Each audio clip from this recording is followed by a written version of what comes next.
Hello, my friend. Welcome to our channel, Sleep Hypnosis, the Sea. My name is Mushroom. I am a storyteller, and it is an honor to be the voice you listen to as you go to sleep tonight. Okay, let's start the relaxation part. It will take just a few minutes before we begin tonight's sleep story. This is your space to let go, your space to rest. So, take a slow breath in, hold it softly, and then exhale as though you're letting go of the day itself. Let your body sink a little deeper into whatever surface is holding you. Almost like the sea cradling a ship that's finally dropped anchor after a long, restless voyage. Now, I want you to imagine a door in front of you. A simple door, one that feels familiar, almost like you've seen it before in a dream.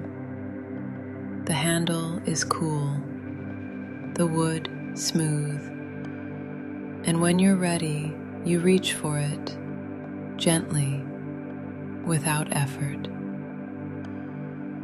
Let's walk through this door together, into a story that will soothe your soul and lull you toward the calmest, deepest sleep. So you let your shoulders fall, as though the gravity of this moment has decided to take its job more seriously tonight.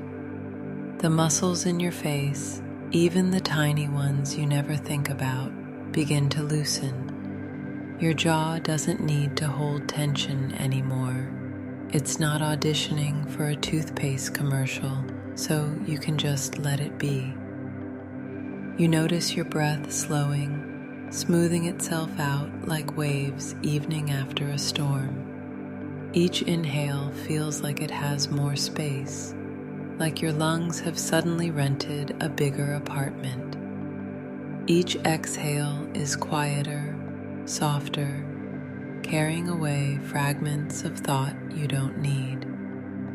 You almost picture those thoughts, tiny scribbles on paper, floating away on a breeze, dissolving into nothingness before they can circle back and annoy you again. And here you are, somewhere between the weight of your day and the drift of your night. That threshold is a sweet place, almost like standing at the edge of a dock, looking at water that's calm, welcoming, knowing all you have to do is lean forward and you'll be carried. You lean without really moving. Your body is still, but your awareness tips forward into comfort.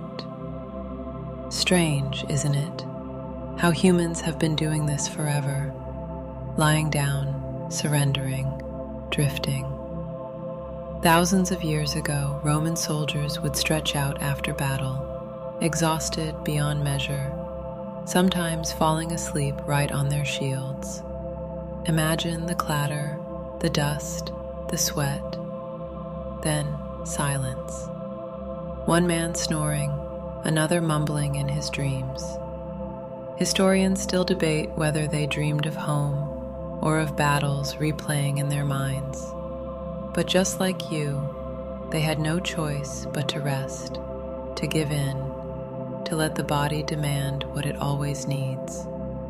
That's what you're doing now, giving in, but in the most luxurious way possible, without dust, without armor, without someone shaking you awake to say, "Hey, your turn on watch."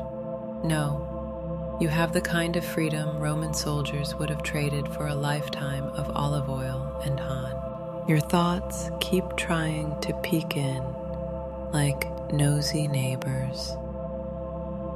You notice them, you smile at them, you let them know they're not needed right now. They can come back tomorrow, sure, but tonight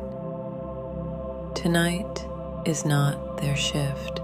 Even your body has decided to help you with this. Notice how your arms feel heavier, almost like they're melting into whatever is beneath you. Your legs too, longer, heavier, like they've borrowed weight from stone. Funny, right? The more you relax, the heavier you feel, but also the lighter your mind becomes. It's like you've discovered some ancient paradox that no philosopher quite explained. Your body grounding itself while your thoughts take off, drifting like birds that don't need wings. Speaking of philosophers, here's an odd fact. The Greek thinker Aristotle used to believe that sleep happened because the heart sent warm vapors to the brain, basically steaming your mind into rest. It sounds like something a spa brochure might print, doesn't? Come, relax, let your heart vapor wash your brain. Historians still debate whether Aristotle really believed it or if he was just guessing because, well, it's not like they had MRI machines. And yet, even with all our modern science, the mystery of sleep is still a little unsolved. Sure, we know about REM cycles, circadian rhythms, melatonin, the works. But the deeper truth, the one you're stepping into right now, is that sleep has always been more than biology. It's something closer to magic, closer to stepping through a door into a place you can't visit while awake. And right now, you're hovering at the threshold of that place. Breathe in, hold gently. Breathe out. Your chest rises, your chest falls. It almost reminds you of the ocean, doesn't it? The pull, the return, the tide, steady, eternal. Imagine yourself floating on that ocean now, not even needing a boat. Just you, the water, the moonlight overhead. The stars are doing their job, showing up, twinkling like tiny night shift workers, and you don't have to do anything but float. The water holds you. It always has. Somewhere in your drifting mind, a thought stumbles through. Didn't Winston Churchill insist on daily naps during World War II? He believed naps weren't laziness, but secret weapons. He said they gave him 2 days in one. You might smile at that, because here you are, making sure tomorrow's version of you has something extra too. Tomorrow's you will say, "Thanks for this," like receiving a gift they didn't expect. And all you had to do was rest. Notice the heaviness in your eyelids now. It's not just tiredness, it's permission. The eyelids know their job, and tonight they're clocking in with enthusiasm. And your mind, it keeps painting small pictures, doesn't it? A candle flickering, a stone bridge over quiet water, a cat curled up in a sunbeam, though it's nighttime. Those images don't have to make sense. They're little previews of dreaming. Your brain is showing off, saying, "Look, I can make a story out of anything." And you can laugh at it a little. A candle, a bridge, a cat sounds like the beginning of a joke. Don't worry, no punchline needed tonight. The joke is just how delightfully random your inner world becomes when you let it wander.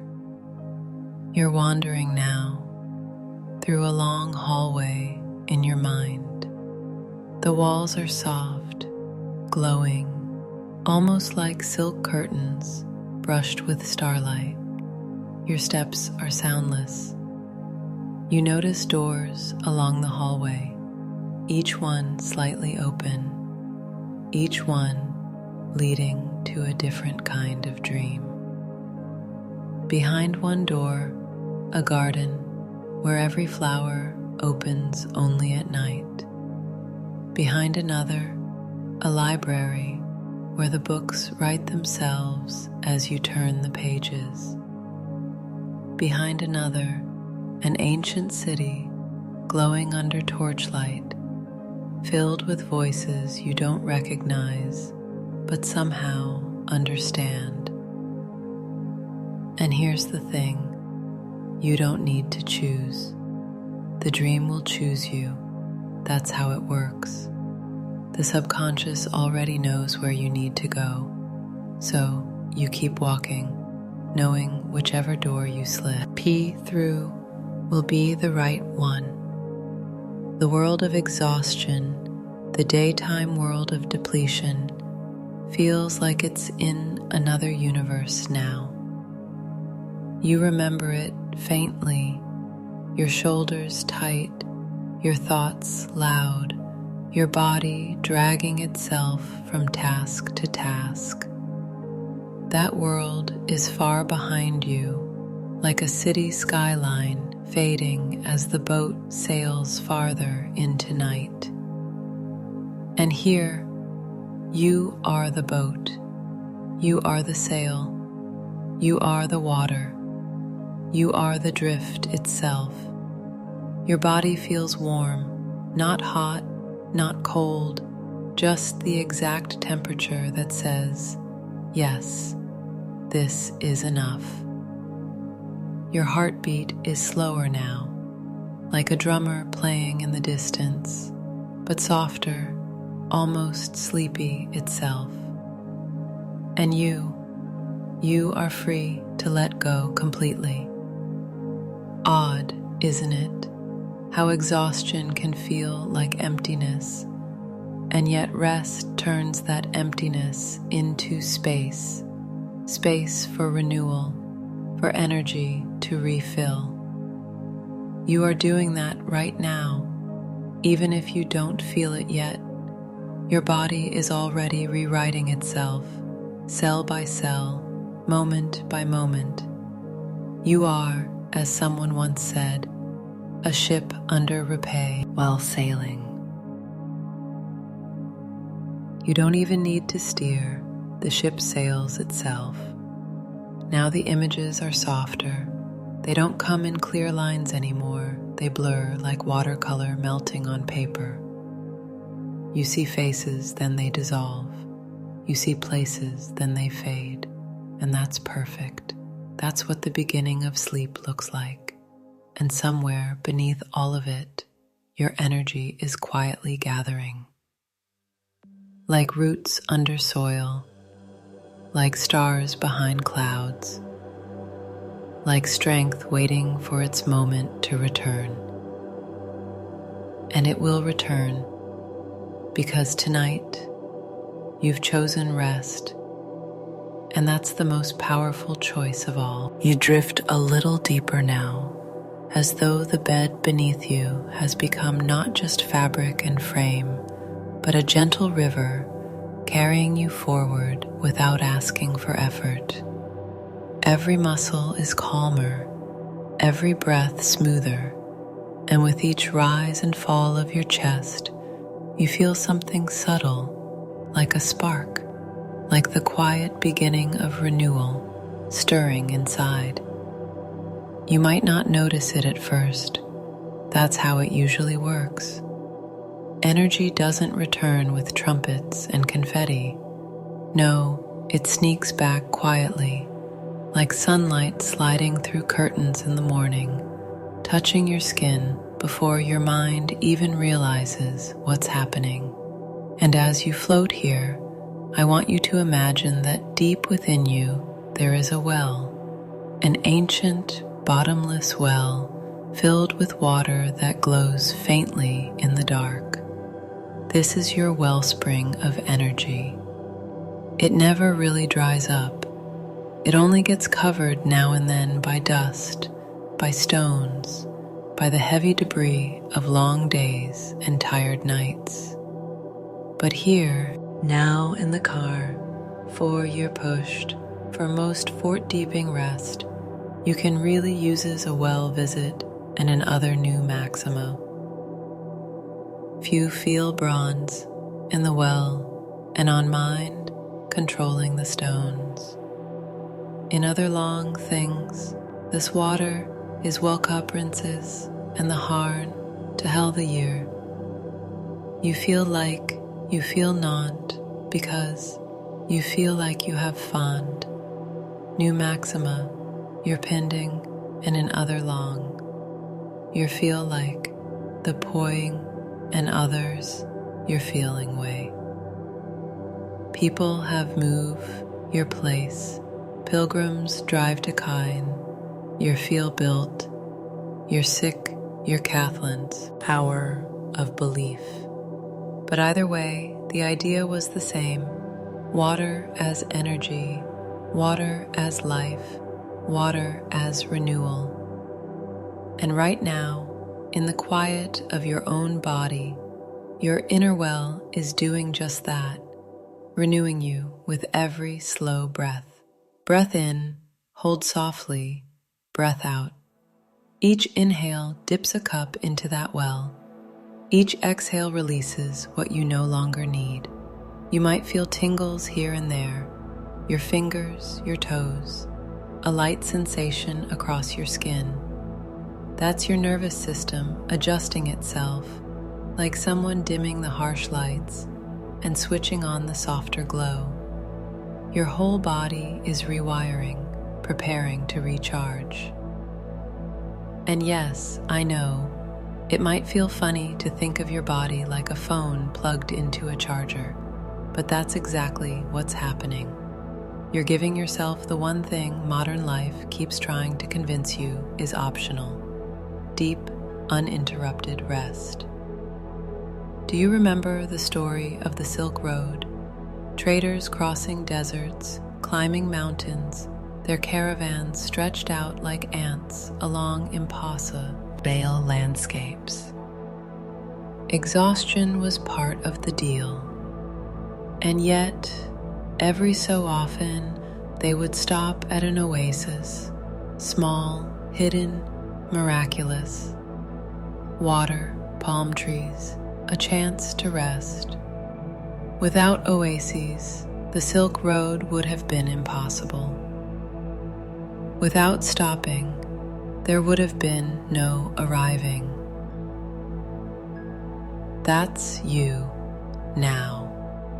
This moment, this night, it's your oasis. The fatigue that carried you here is just the desert behind you. And ahead, a path you don't even need to see right now. Because this moment of stopping, of restoring, is everything. Odd fact for you. Did you know that hummingbirds sleep in torpor, a kind of mini hibernation? Their little hearts slow from over 1,000 beats per minute to just a few dozen. Their energy is so carefully rationed that without this deep nightly rest, they would literally burn out. You're not a hummingbird unless you've been keeping secrets, but the principle is the same. Rest isn't optional, it's survival. And right now, you're not just surviving, you're recharging in a way tomorrow you is going to be very thankful for. You let your imagination wander as though dipping a hand into that inner well. The water feels cool, not cold, like it's made for you. It shimmers, and as you touch it, you feel tiny ripples of energy moving up your arm, into your chest, into your mind. The ripples spread slowly, evenly, like light filling a room at dawn. No rush, no urgency, just the gentle reminder that energy doesn't come from pushing harder or grinding longer. It comes from rest, from quiet, from surrender. And there's a joke in there somewhere. Imagine telling your boss, "I was extremely productive last night. I lay down and stared at the back of my eyelids for 8 hours straight. Mission accomplished." Productivity might not buy it, but your body does. Your body is cheering right now, every cell clapping politely, saying, "Yes, finally, this is the update we needed." You notice how soft everything feels. Even the air in your lungs feels softer, like it's been filtered through clouds. The ground beneath you is soft.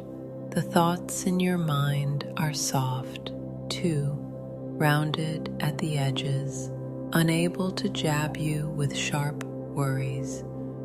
You picture the well again. The glow is brighter now, sending out small threads of light through invisible cracks in the earth. Those threads find their way to your spine, your chest, your head, your limbs. They spread evenly, stitching you together with energy, not the frantic, jittery kind that coffee gives, but the calm, sustainable kind that lasts, like roots under soil, like veins under skin, like rivers feeding into seas. You are connected, supplied, nourished. There's a funny comfort in realizing that even the greatest figures in history needed this same recharge. Napoleon was famous for needing little sleep, but even he crashed hard when exhaustion caught up. On the other hand, Thomas Edison believed sleep was a waste of time, experimenting with polyphasic naps to maximize his working hours. Yet even Edison was caught nodding off, slumped over his inventions, proving that not even the most stubborn minds can cheat biology forever. Historians still debate whether lack of sleep shortened his temper or sharpened his genius. But here's what's not up for debate. You, my friend, are wiser tonight. Because you are not Edison. You're not fighting the body's wisdom. You're embracing it. And as you do, you're letting yourself become the very invention, quietly renewed, subtly rebuilt. You feel it now, the steady rhythm of renewal. Inhale, gather, exhale, release. The cycle repeats, as dependable as sunrise. Your eyelids are heavier still, and though you could open them, you don't want to. It feels good to let them sink, to let darkness be the blanket for your sight. The well is still glowing, and with every moment, its light grows closer, warmer, until you no longer need to imagine dipping your hand into it, because the well is inside you now, pulsing gently with every heartbeat. It says, "You are enough. You have enough. You are recharged." And with that, you drift even deeper, further into the kind of sleep that doesn't just pass the time, but heals the time. You've slipped further now, as though the bed beneath you has turned into a quiet ship. The sails are lowered, the night sky above is stitched with stars, and the sea is so calm it feels like glass. You're not steering, you're simply carried. And as you drift in this ship of rest, something curious begins to happen. You notice that time itself feels softer, not gone, not broken, just softened. It's as if the strict ticking of clocks has melted into the gentle rhythm of waves. Minutes, hours, they blur. What's left is a sensation of being between places, between times. You're not quite in today, not yet in tomorrow. You're in the threshold, a twilight passage where the ordinary rules don't apply. And in this threshold, you begin to travel. Not with effort, no boarding passes, no security checks, no endless announcements about delayed flights, just effortless drifting. One moment you're here, the next you've crossed centuries without even lifting a finger. First stop, the city of Constantinople, around the year 1453. The night is filled with tension. The Ottoman forces surrounding the city, the Byzantine defenders exhausted after weeks of holding out. Imagine the fatigue in their bones, the weight of armor, the constant watch at the walls. Yet even in this exhaustion, there were moments of strange calm. Some chronicles say citizens gathered in Hagia Sophia, whispering prayers by candlelight, their voices blending into something like a lullaby for a city about to change forever. Historians still debate whether those final nights were filled more with despair or with acceptance. But as you drift past, you notice only the stillness, the way exhaustion gave even history's sharpest edges a softness. You too are softened now, no walls to defend, no armies to fear. Just the hush of drifting further into timeless rest. You smile a little because this dreamlike journey isn't exactly realistic. One moment Byzantines, the next, who knows. That's the luxury of dream thresholds. You can zigzag across time like a tourist with infinite frequent flyer miles. So next, you find yourself in the English countryside, somewhere around the year 1600. A group of villagers are gathered in a barn, yawning, leaning against each other. They're celebrating a harvest festival, and after dancing, eating, and probably drinking too much ale, the fatigue has settled in. Someone plays a lute softly, almost lazily now, the notes tumbling out like they too are falling asleep. A child snores in the corner, straw sticking to their hair. The air is warm with laughter and smoke, but also with that universal human truth. You can only stay awake so long before sleep pulls you under. It's funny, isn't it? No matter the century, no matter the culture, everyone eventually caves to the same force.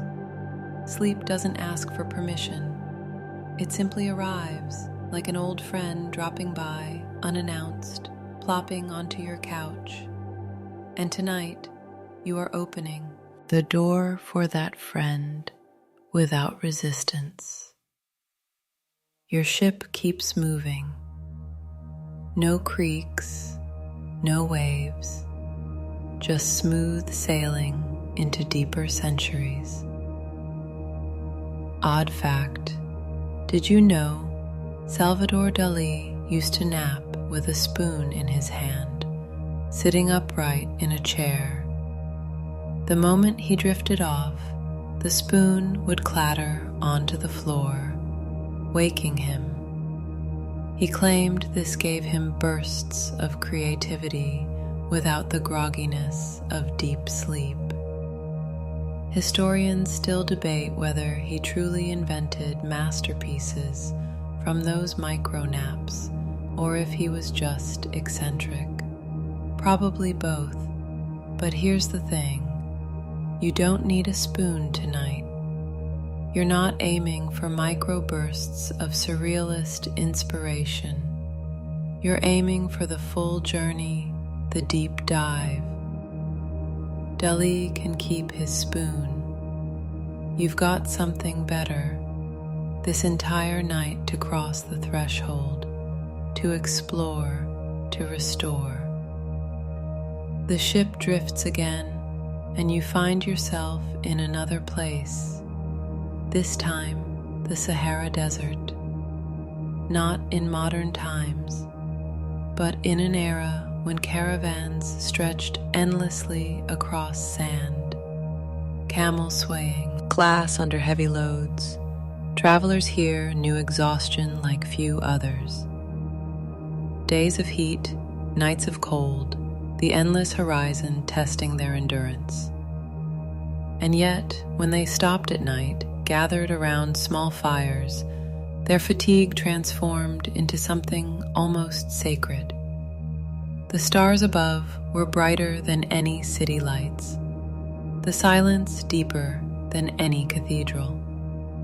Sleep under those skies must have felt like sinking into infinity itself. And now, under your own sky, you sink the same way. You don't have to walk across deserts. You don't have to carry goods or fear the horizon. Your only task is the most ancient one: rest and let time pass without you. You notice the sensation now, as though your ship has left the ordinary ocean and entered a current made of memories and histories. It carries you smoothly, linking one moment of human exhaustion to another, across cultures and centuries. And maybe that's the hidden truth. Fatigue isn't just yours, it's universal. Every person who's ever lived has felt this weight, and every one of them, at some point, has surrendered to rest. You're part of that vast, unbroken chain. The threshold deepens. Images blur. You see a candle flame. Then it becomes a lantern in a medieval street. Then a torch in an ancient temple. Then simply a star above your own bed. Time folds and refolds itself until all exhaustion across all history feels like one soft blanket. And beneath that blanket, you finally rest. The ship slows. It doesn't stop. You know this journey goes on all night. But for now, you've crossed into a deeper stretch of sea where time is irrelevant and rest is infinite. Here, in this place, energy is already building quietly, like hidden treasure accumulating in your chest. You don't have to touch it. You don't have to count it. Just know it's there, gathering, waiting. You drift further. Breath in, breath out. And the threshold becomes the dream. Your drifting carries you deeper now, until you no longer feel like you are lying on a bed at all. you feel instead as though you are inhabiting a quiet sanctuary, one that is both vast and intimate. It's your body, but tonight it feels like more than flesh and bone. It feels like a temple, a place where the sacred rhythm of rest is honored without interruption. The walls of this temple are not stone, but breath. Each inhale lifts the arches, each exhale lets them soften again. The ceiling above is your quiet mind, wide and infinite. And deep within there is a central flame, not blazing, not harsh, but steady, gentle, the kind of flame that can burn forever without needing more fuel. This is your life force. This is your energy, guarded carefully by your temple, waiting patiently to restore you. Strange, isn't it, how often you forget this, that your body is not just a vehicle, not just a to-do list machine, but a structure designed for Belit with work and rest. The ancient Greeks had a phrase, soma sema, the body is a tomb.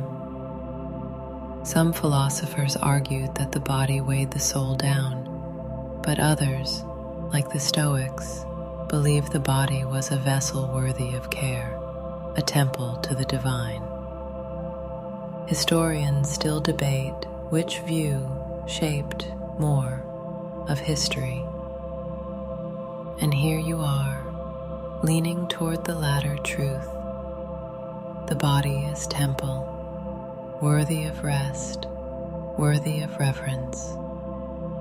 You feel this reverence now in small details, the way your lungs expand, unhurried, the way your heart keeps time, not demanding recognition, just doing its work, the way your muscles, even in stillness, hum with quiet repair. You don't need to direct them, they know what to do. It's funny, really, how people invent endless routines to biohack their health. Strange diets, bizarre gadgets, wellness trends that sound more like cults. But the greatest hack of all has always been the simplest: sleep. You are doing it right now. No subscription required. No influencer discount code needed. Imagine your temple more clearly. The pillars are your bones, strong and silent. The walls are your skin, smooth and protective. The floor is your breath, carrying you with every step. And all around, there are small alcoves, each one dedicated to an organ, a system, a hidden process that never stops serving you. You walk, or maybe you float through this temple. In one alcove, your liver is quietly at work, filtering, cleansing. In another, your brain is busy, sweeping away the debris of the day, pruning thoughts like a gardener, trimming old branches. Even as you rest, the temple is alive with activity. You might laugh a little at the thought of tiny workers bustling around inside you, sweeping, polishing, repairing, almost like a Disney movie playing behind your ribs. But that's exactly what's happening in its own scientific way. Rest allows the temple to do its deepest work. Odd fact, during sleep, your brain actually shrinks slightly, just enough to allow cerebrospinal fluid to wash through, clearing out toxins. It's like a nightly rinse cycle, a spa treatment for your neurons. Without this, fogginess builds up, moods darken, memory slips. But with it, you wake brighter, sharper, renewed. The temple cleans itself. And as you sink deeper into this rest, you can almost feel it, not as a dramatic sensation, but as a subtle freshness beginning to take root. Tomorrow, it will be clearer. But tonight, you trust the process. Think of history's great temples, Angkor Wat, the Parthenon, Machu Picchu. Some took centuries to build, and yet even the grandest temple would crumble without care. Stone breaks, paint fades, roofs collapse. What keeps them standing is restoration, repair, the slow, quiet work that often happens when no one is watching. Your body is the same. By day, it faces the elements, stress, noise, endless demands. But by night, in sleep, the restoration happens. Quiet, unseen, essential. Without it, you collapse. With it, you endure.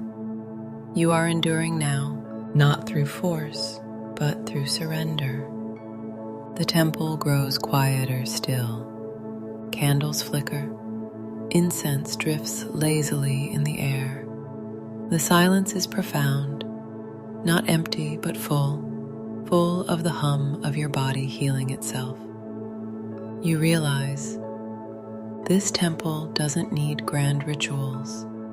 Its only prayer is rest, and you are giving it that. Breathe in. Breathe out. The pillars hold. The flame burns steady. The temple stands, and within this structure, your energy gathers again, like pilgrims arriving, like offerings placed gently at the altar. Strength is returning, not in a rush, not in a blaze, but in a steady accumulation. You don't have to do anything but remain here, still and open. You remember a story now. Maybe you heard it once in school. In ancient Egypt, workers who built pyramids were not slaves, as often imagined, but laborers who were housed, fed, and rotated so they could rest. Archaeologists found evidence of medical care, even of broken bones healed before workers returned. Historians still debate the details, but the truth is clear. Even in the most demanding tasks, rest was essential. Without it, nothing lasting could be built. And your body, your temple, is proof of the same principle. Without this night, without this surrender, the work of tomorrow cannot stand. So you surrender fully now. The temple closes its doors. No visitors tonight. Just silence, repair, renewal. Your eyelids are heavy. Your thoughts are faint. The flame burns steady. The temple breathes with you. And as you drift deeper, you understand. Rest is not weakness. Rest is sacred. Rest is strength disguised as softness. You sleep, sinking now, so deep into this river of rest that even the concept of time feels like a strange rumor, like someone told you clocks exist, but you've personally never seen one. You float along in this eternal twilight, a current of calm carrying you effortlessly forward. Your breath is slow and steady, your limbs limp and warm, as if the universe itself is tucking you in under the softest quilt it could find. It's funny, humans invented alarm clocks, those little boxes that scream at you in the morning, as if the sun rising wasn't already doing its job perfectly. And yet, here, in this sanctuary of night, the only clock you need is the rhythm of your breath. Inhale, exhale, a timeless pattern that has always been yours. The river widens into a shimmering lake, glassy and calm, glowing under an enormous sky. You drift gently to the center, and the waters reflect not only the moon and stars, but also the strength that has been quietly knitting itself back together inside you. The depletion you carried feels like it belonged to someone else, a distant memory of exhaustion that no longer fits who you are now. There's a soft sound, like fabric rustling, and you glance to the shore. Lanterns are appearing one by one, glowing like golden fireflies. They float in clusters, rising into the air, and you realize each one represents a piece of yourself you thought you had lost. The resilience, the creativity, the laughter you once buried under fatigue. They're back now, twinkling in the sky, reminding you that nothing truly leaves. You were always whole, even in your most depleted moments. As you float there, you can't help but think of how people once believed the stars themselves were lanterns hung by divine hands. Historians still debate whether early civilizations actually thought the night sky was a giant dome painted with light. And honestly, if you stare long enough at the Milky Way, it does feel like some cosmic artist got a little carried away with their paintbrush. The air grows cooler, not in a chilling way, but like stepping into a room where someone has drawn the curtains and set everything perfectly for sleep. Your body hums with renewal. It's as if every cell inside you has been rinsed clean, recharged, and tenderly placed back where it belongs. That deep fatigue you brought here has been unraveled, thread by thread, replaced with the golden thread of vitality.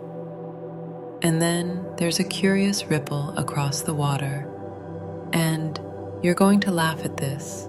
It's a duck. A single serene duck, gliding across the surface like some kind of feathery philosopher. Its tiny wake makes perfect circles around you, and you realize it's oddly comforting. After all, if even ducks can glide through life with that much ease, surely you can too. You close your eyes again, listening to the hush of the lake and the slow crackle of unseen torches along the shoreline. In your mind, you walk through those quiet streets of ancient cities where lanterns hung on every corner, leading weary travelers home. Tonight, you are both traveler and destination, moving yet completely still, journeying and resting all at once. Somewhere in the distance, bells toll softly, not the kind that jar you awake, but the kind monks once rang to mark evening prayers. Centuries of humanity have ended their days with sound, ritual, and stillness. And here you are, carrying on that tradition in your own quiet way, letting go, allowing yourself to be nothing but a breathing body under the sky. The fatigue has dissolved. What's left is a spaciousness inside you, like a cathedral with doors wide open. You don't need to do anything. You don't need to be anything. Just rest. Just breathe. Just let yourself exist. You imagine your energy as a pool filling steadily, each drop of strength a gift given back to you by the night. You will rise with more than you brought in.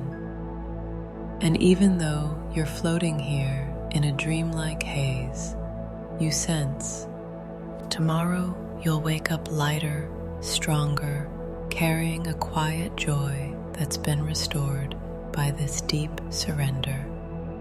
So let yourself go now. Drift fully into the embrace of sleep.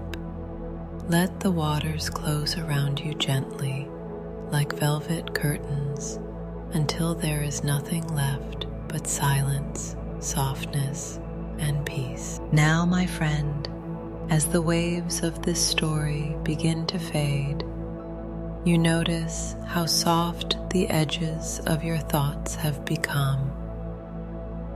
The tension that once filled your body has melted, dissolving into the background like mist that vanishes when the morning sun arrives. Everything has slowed down, your breath, your heartbeat, the flow of your mind. You are safe here, deeply cocooned in rest. It doesn't matter if your day was tangled with worries, or if exhaustion once weighed down your shoulders.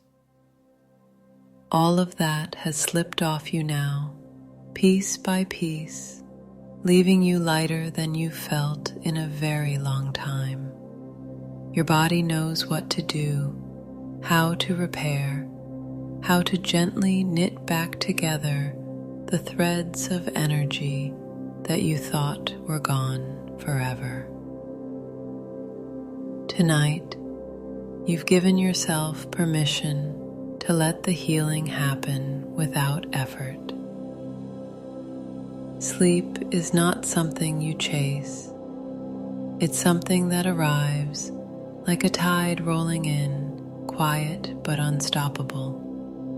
You are drifting on that tide, now carried by the hush of stillness, wrapped in a blanket of calm that needs no edges or endings.